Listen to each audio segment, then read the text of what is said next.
Šalom in dobrodošli nazaj v oddaji Izrael z Alinom.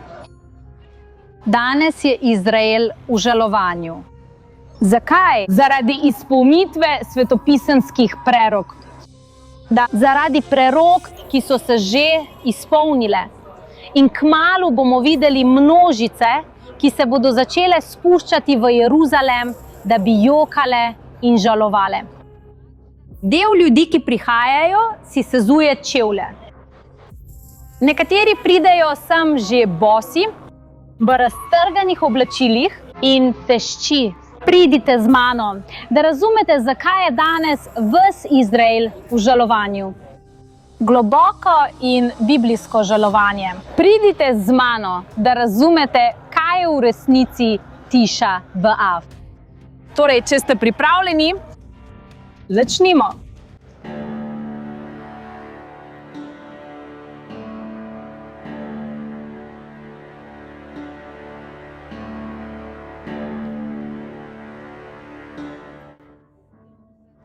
Vstopamo skozi damaščanska vrata, zdaj je 9 zvečer in lahko vidimo, kako se začne gibanje ljudi, ki prihajajo. Toda vrhunec žalovanja bo prav v zgodnjih jutranjih urah, kot bomo videli.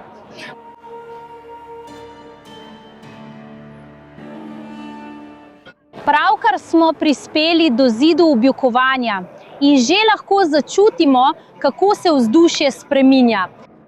Kako postaje vzdušje težko in napeto.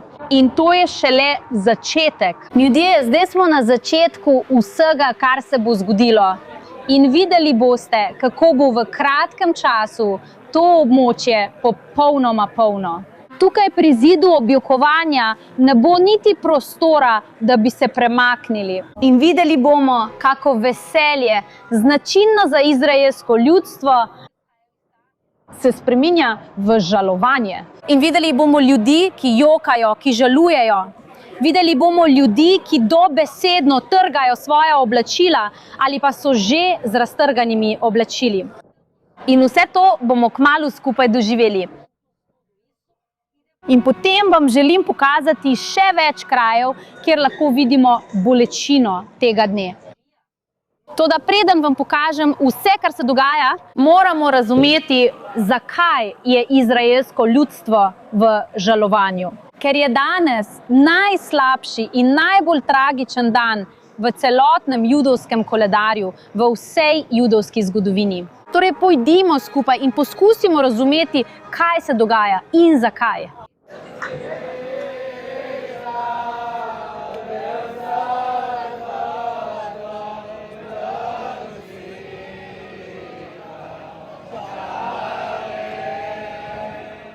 Danes je Tiša B'Av, kar pomeni 9. dan meseca Av po judovskem koledarju. V koledarju, ki se še danes uporablja v Izraelu, je to stalen datum.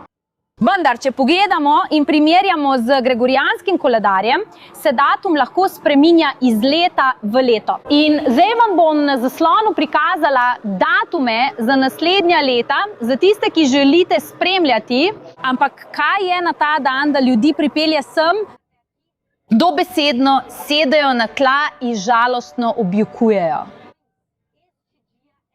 Ta dan je takšen, ker so se 9. dne meseca Av zgodile velike nesreče, katastrofe in prekletstva izraelskemu ljudstvu skozi njihovo zgodovino. Predstavljajte si en sam dan, ko se izraelskemu ljudstvu zgodi vse najslabše. Lahko pogledamo v biblične čase. Prvi in drugi jeruzalemski tempelj sta bila oba uničena na isti datum, na 9. dan meseca Av. In ne le nesreče in prekletstva iz bibličnih časov so se zgodila na Tiša B'Av. Strašne stvari so se dogajale in se še vedno dogajajo na ta datum. Veliko izgonov izraelskega ljudstva se je zgodilo 9. dne v mesecu Av.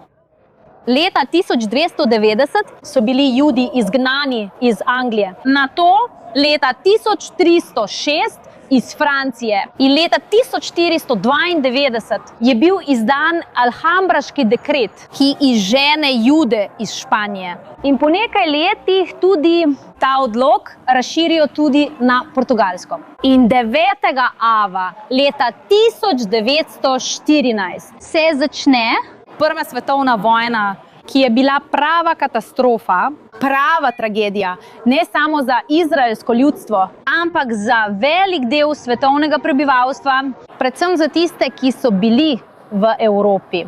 Ampak moramo razumeti pomen Prve svetovne vojne. Saj je pripravila teren, je neposreden dejavnik, povzročitelj Druge svetovne vojne. In zelo dobro vemo, kaj se je zgodilo v Drugi svetovni vojni.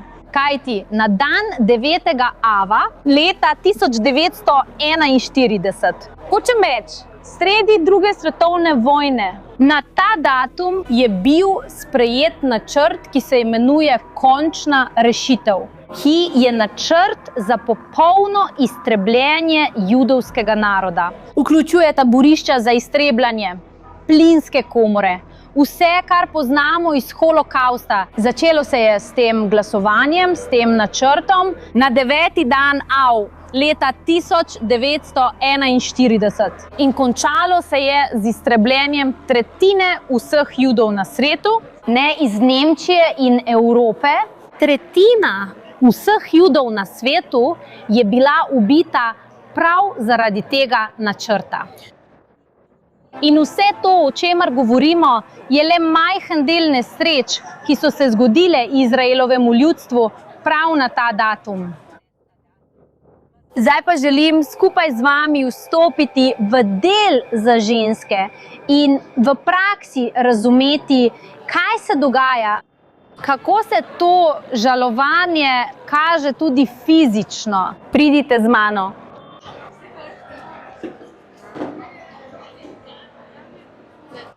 Žalovanje tega dne je zaznamovano s 5 znamenji. Prvi in glavni je post.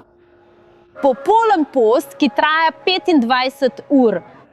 25 ur brez hrane in brez pijače. Ljudje se vzdržijo tudi številnih telesnih opravil, kot so kopanje, nanašanje olja in kreme na telo, nošenje ustenih čevljev. Kajti v starih časih so bili usnjeni čevlji nekaj luksuznega, nekaj zelo udobnega. Prav tako pa se ljudje vzdržijo zakonskih odnosov.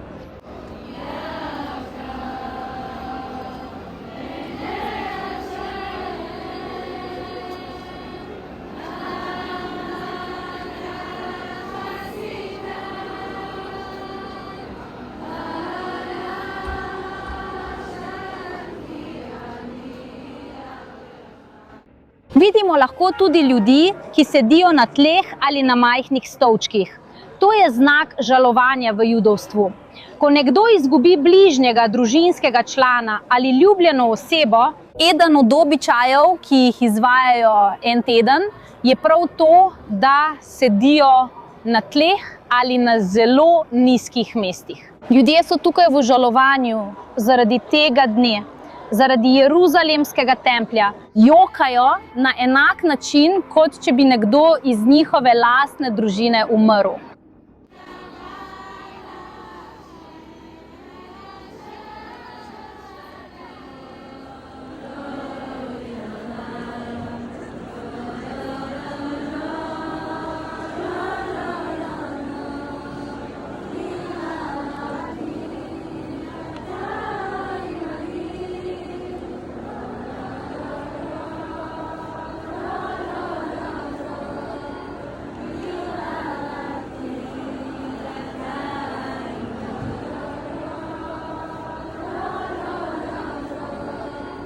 Pravkar smo zapustili ženski del, ampak želim tudi, da vidite, kaj se dogaja na moški strani, v moškem delu. Kajti zid objokovanja je razdeljen na moški in ženski del. In zato imamo pomoč Močija, našega snemalca. Zato bom kamero predala njemu, jaz bom nadaljevala z mikrofonom, on pa bo za nas posnel moški del. Tukaj vidimo moške, ki berejo in recitirajo knjigo Žalostink, ki je ena izmed knjig Svetega pisma in jo je napisal prerok Jeremija po uničenju Salomonovega templja.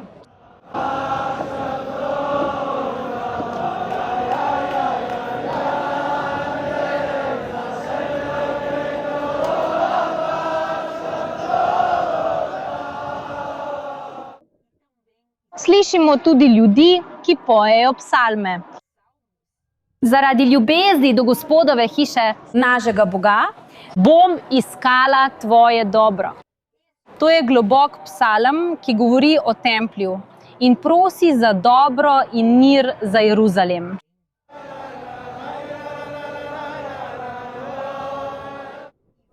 In zdaj bomo tudi mi recitirali del knjige Žalostink. V dneh svoje stiske in zmedenosti Jeruzalem se spominja vseh zakladov, ki so ji pripadali v preteklosti.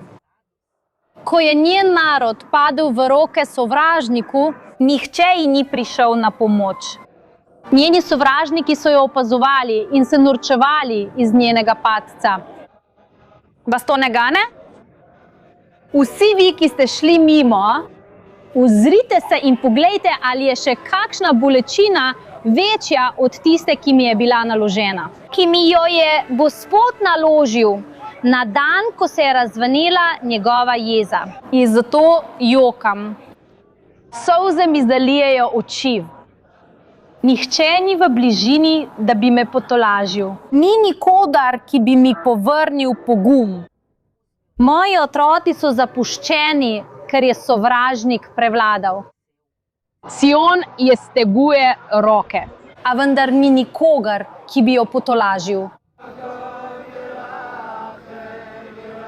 Vidimo lahko, da z vsako minuto, ki mine, vedno več ljudi prihaja sem.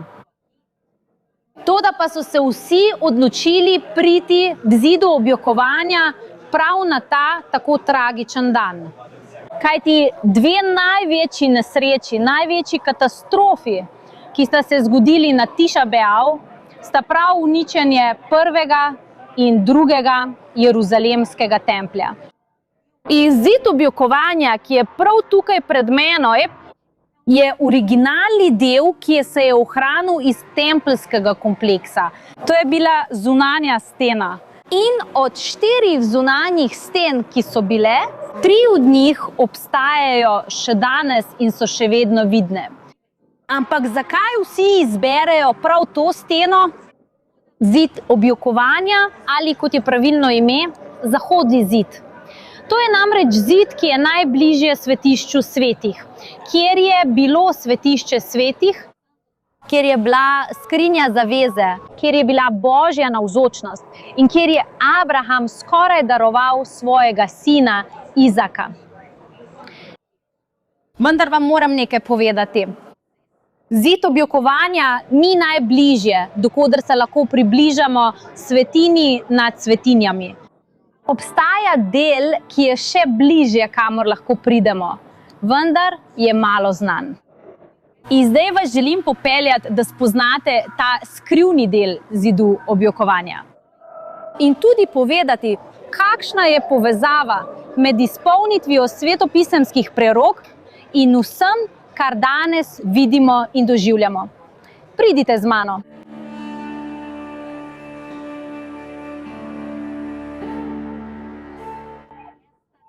Ta datum označuje točen dan izpolnitve Božje besede. Dobesedno dan, ko se je izpolnilo več svetopisemskih prerok. Lahko začnemo na primer pri Jeremiju, velikem preroku, ki je živel tukaj v Jeruzalemu in večkrat prerokuje popolno uničenje Jeruzalema in njegovega templja. On celo primerja to uničenje z uničenjem Sila. Silo je bila prvotna prestolnica izraelskega ljudstva, kjer je bil stoletja stal vzhodni šotor. In tako kot je bil Silo uničen, tudi vzhodni šotor je bil uničen. in celo padla je v pozabo. In on pravi, prerok govori Božje besede in pravi, da se bo isto zgodilo z Jeruzalemom. Babilonci so prišli in naredili tisto, za kar je Jeruzalem verjel, da je nemogoče. Uničili so mesto in njegov tempelj. Prav tako je bila napovedana tudi uničenje drugega templja. Se pravi, še ena prerokba se je izpolnila na isti datum, ampak s tem se ne konča. Kajti po velikem uničenju, ki so ga povzročili Rimljani, je trajalo nekaj let, celo nekaj desetletij, da se je ljudstvo uspelo ponovno organizirati. Torej, še enkrat, izraelsko ljudstvo se bori proti Rimljanom z namenom, da jih izženejo, pridobijo svojo neodvisnost in ponovno zgradijo tretji tempelj. Vendar ta upor, imenovan Bar Kohbina, ustaja, so prav tako zatrli Rimljani. In veliki pokol, ki se je zgodil med tem uporom, konec Bar Kohbinega upora, se je zgodil prav 9. dan meseca Av. In tu se konča, kajti naslednji 9. Av, točno eno leto kasneje, se izpolni še ena svetopisemska prerokba na tempeljskem griču. Prerokba, ki jo je stoletja prej napovedal prerok Mihej. Zato bo zaradi vas Sion preoran kot polje. In Jeruzalem bo postal kup ruševin, tempeljski grič. Bo poraščen z grmovjem. In točno to se je izpolnilo 9. dne v mesecu Av, ko je rimski guverner Judeje, Quint Tinei Rufus, ukazal preorati Tempeljsko goro in njeno okolico, kot je Mihej prerokoval stoletja prej, da bo Sion preoran. In Sion je drugo ime za Jeruzalem. Toda pa ne bodo preorali mesta, da bi tukaj začeli kmetijski projekt. To je bilo nekaj zelo simboličnega. Saj so preorali mesto, da bi ga ponovno zgradili. To je bil način, da izbrišejo vse, kar je bilo prej in začnejo z obnovo. Toda rekonstrukcija pa ni bila tista, o kateri je sanjal izraelski narod in o kateri sanja še danes, ki vključuje obnovo Jeruzalema in obnovo tretjega templja. Ne vem, če ste videli zastave, ki jih nosijo mimo. Mnoge med njimi so zastave s simbolom tretjega jeruzalemskega templja. Ampak za Rimljane niso obnavljali Jeruzalema. Ampak Rimljani gradijo na ruševinah Jeruzalema, kjer je bila sveta mesto. Na njenem mestu zgradijo pogansko mesto in ga imenujejo Aelia Capitolina. Na tempeljskem griču zgradijo tempelj v čast Jupiterju. In tukaj v Jeruzalemu zgradijo tudi tempelj za Afrodito in napolnijo mesto s podobami malikovanja, s poganskimi podobami. Videli smo, kako je ta dan Tiša Be'av, je dan izpolnitve Božje besede, vendar pa njegovih najbolj strašnih prerokb. Nekatere izmed njih so pustile brazgotine in rane na izraelskem ljudstvu vse do danes. In nekatere, katerih učinke čutimo še danes, kot je pomanjkanje jeruzalemskega templja. Tempelj do danes ni bil obnovljen. Vendar se na ta dan, ko se spominjamo uničenja templja, vidimo tudi veliko ljudi, ki molijo in prosijo za izgradnjo tretjega templja. In vem, da je to tema, o kateri bi lahko rekli, da je celo nekoliko sporna. In zato želim jasno povedati, kaj se dogaja glede tretjega templja. Okoli tretjega templja obstaja zelo velik projekt. Tempeljske posode so že pripravljeni. Tloris, veliko stvari imamo že pripravljeni za tretji tempelj. Vendar pa sama gradnja stavbe na tempeljskem griču še ni začela in ni določenega datuma za začetek. In zato smo danes prišli sem moliti. Molili smo na zunanjem delu templjskega griča, kar je zid objokovanja. In to vključuje njegov skrivni del, kamor bomo zdaj odšli.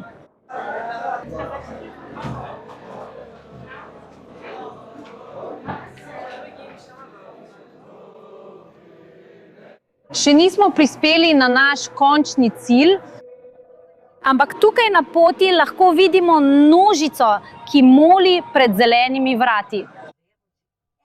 To je ena od vhodnih vrat na Tempeljsko goro. Judom in kristjanom ni dovoljeno vstopiti skozi ta vrata, ampak če bi lahko, bi videli, da je le nekaj metrov od tukaj stal kraj, kjer je bil svetinja nad svetinjami.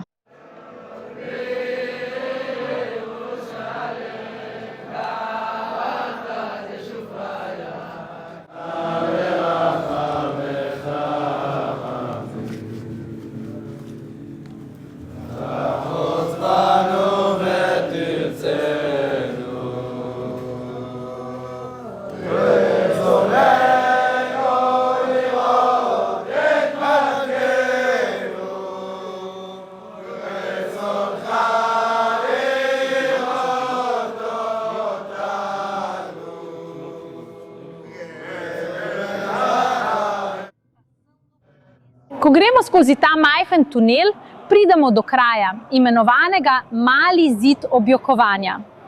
To je nadaljevanje zunanje stene templja, vendar je veliko bližje prvotnemu kraju svetinje nad svetinjami. To pomeni, da je ta zid geografsko in biblijsko gledano še pomembnejši kot kraj, kjer smo bili prej. Ampak kljub temu je zelo malo poznan. In vedno, ko pridem sem, skoraj nikogar ni, včasih pa sploh nikogar. In danes prvič ga vidim na ta način polnega ljudi, ki molijo.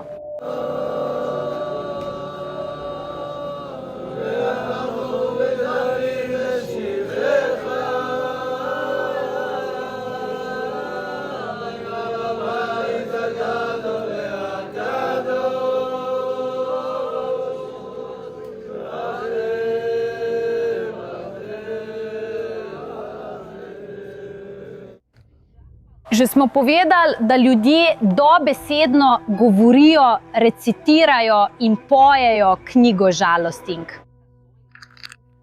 Ljudstvo Izraela žaluje. Toda, če podrobneje pogledamo teh 5 pesmi, ki sestavljajo knjigo žalostink, vidimo, da obstajajo 3 različni deli. En del je dobesedno žalovanje zaradi uničenja Juda, Jeruzalema in templja. Potem je še drugi del in del, ki je morda za nas najtežji, ki govori o tem, zakaj je prišlo do tega uničenja. V tem delu govorimo o grehih izraelskega ljudstva, ki so povzročili ta velik božji srd in to kazen. Toda tretji del, in zame je ta, ki me najbolj povezuje z vsem, kar doživljamo v današnjih dneh, je tretji del, ki govori o prihodnji obnovi. Besedilo žalostink se ne konča z žalovanjem ljudstva, temveč z upanjem, da bo Bog držal svojo besedo. Tudi prerokbe o obnovi. V Jeruzalemu danes lahko vidim in občutim te 3 dele svetopisemskega besedila. Dobesedno vidimo ljudi, ki jokajo in žalujejo zaradi vseh tragedij preteklosti. Vidimo lahko tudi, da je ta noč zelo posvečena tudi študiju. In to vključuje tudi učenje iz naših napak. Kajti izraelsko ljudstvo ni in nikoli ni bilo popolno ljudstvo. Ljudstvo je grešilo, vendar je ljudstvo tudi v najtežjih trenutkih ni zapustilo Boga. In videti ljudi tudi po 2000 letih, ki berejo iste tekste, molijo iste molitve s popolno vero v Boga, je nekaj, kar kaže, da popravljamo preteklost. Ampak vidim tudi upanje in obnovo. Obnova, ki se je že začela. Še ni dokončana, ampak se je že začela. Leta 1948 Izrael uspe razglasiti svojo neodvisnost. Po skoraj 2000 letih izgnanstva, izgnanstvo, ki se je začelo, zadnje izgnanstvo, ki se je začelo v rimskem obdobju, trajalo skoraj 2000 leti.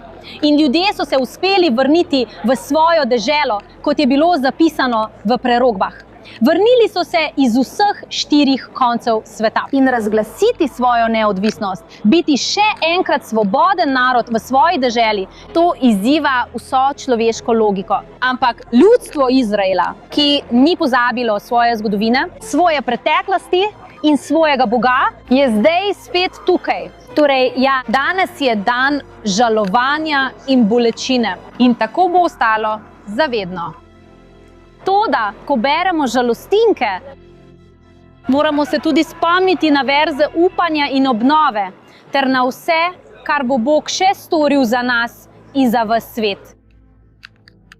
Upam, da vam je bil današnji video všeč, kljub težkim temam in vprašanjem, o katerih smo govorili. Če vam je bilo všeč in želite podpreti kanal, ne pozabite všečkati in deliti tega videa, da bodo vsi lahko videli, kaj se tukaj v Jeruzalemu v resnici dogaja. In se vidimo naslednjič.